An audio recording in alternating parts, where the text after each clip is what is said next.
Time now for the after-dinner mint we call the Friend Zone, where we bring our friends from within the building here at Fox on to the set. And tonight, one of our favorites, Ed Henry. We have a question for him. Okay, the president-elect, Donald Trump, he's got a new hotel here in Washington. It could be a problem once he's in office. House Democrats say the General Services Administration told them Mr. Trump must fully divest from that property or will be in violation of the lease. Is that true? That part is true. There's obviously a bigger question about what he should do in terms of conflict of interest. The reason why this part narrowly is true is that remember that Donald Trump got the lease from the government. This is the old post office in Washington, very historic building. Been run down, become like a food court basically. And it was ridiculous. And he's turned it into a beautiful hotel. You see those pictures.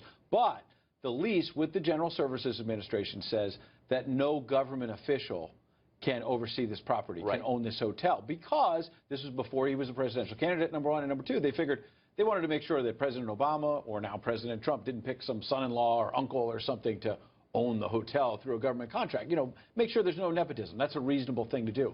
Now you have this odd position where someone who's a businessman for the first time has become president, and someone who has a hotel just blocks from the White House.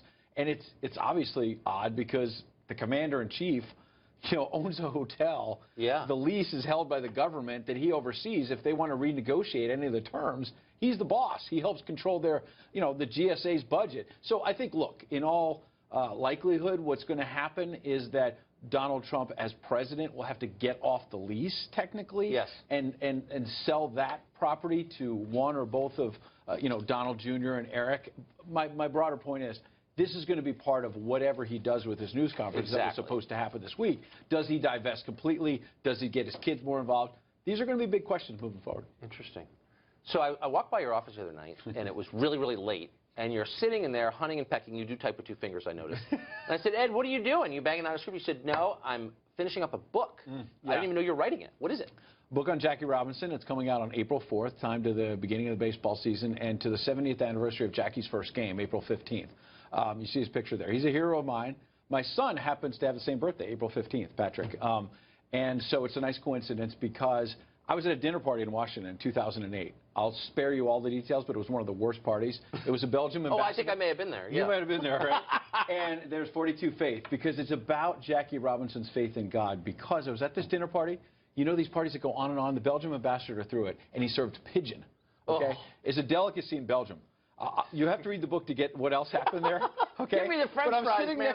Spare me the pigeon. Sitting next to a woman who said, I tried to leave early. I said I wanted to go watch a baseball game. She said, oh, you're a baseball fan? My late father-in-law had a major role in baseball history. I sat back down. She said the story's never been told. Long story short is that her late father-in-law was a minister in Brooklyn who in 1945 had Branch Rickey knock on the door and basically say he wasn't sure if he could go through with signing Jackie Robinson to the first contract. He obviously went through with it. But why did he go see a minister was my question. And what did the minister say?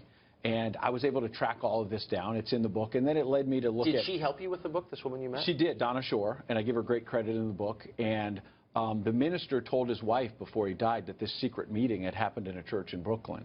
And the minister's wife told it in the 1960s at the church in Brooklyn, put it in the bulletin because she wanted Jackie Robinson to know that Branch Rickey sought a higher power, that he reached beyond himself to get the first African-American to play. I thought it was really profound. And I wanted to know, since she revealed this in a church bulletin in the 1960s, did Jackie Robinson, who sadly died so early in 1972, did he know about this before he died? So I go on a journey, and I start with Carl Erskine, one of the only surviving members of Brooklyn Dodgers, almost 90 years old, at an IHOP in Indiana. And I end with Rachel Robinson in her office in New York, the widow of Jackie Robinson. She's still alive, almost 95 years old. And she answers the question about whether Jackie knew. That is great. You've totally sold it? I just sort of did that on the fly. I'm serious, actually. That sounds like a great book. And it sounds like it took a lot of legwork, which I admire. It did. It's going to be fun. Good for you. I love baseball. I'm passionate about it. And so it's 42 Faith, the rest of the Jackie Robinson story. Because everyone told me, I already saw the movie. There's nothing new. There's new stuff in it. Done. Pre-ordered tonight. Good. Ed, thank you. Appreciate it. Great to see you, man.